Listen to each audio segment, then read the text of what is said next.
बिस्मिल्लाहिर्रहमानिर्रहीम। अस्सलामुअलैकुम। BBC 11 headlines news से मैं हूं सबा मुनीर। नाज़रीन, आपको अपडेट करें मेहड़ से, जहां हमारे नुमाइंदा खुसूसी गुलाम रबानी बलोच के मुताबिक मेहड़ के नवाही काछू के इलाके फरीदाबाद में पीने के पानी की शदीद किल्लत के खिलाफ human rights unity foundation Pakistan की जानिब से जिला दादू के सदर नियाज चांडियो, मेहर अली डेरो, जाहिद अली चांडियो, पीर मोहम्मद डेरो, शकील चांडियो, शब्बीर कटियो और दीगर की क़यादत में फरीदाबाद मेहड़ रोड पर एहतजाज करके धरना दिया गया, जबकि इस मौका पर सख्त नारेबाजी भी की गई।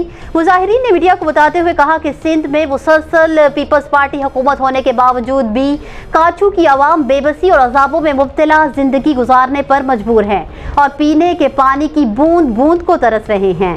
उन्होंने कहा कि काछू के इलाके से हर माह करोड़ों रुपए का गैस और तेल निकलने के बावजूद भी काछू की आवाम भूख और बदहाली की जिंदगी गुजारने पर मजबूर है।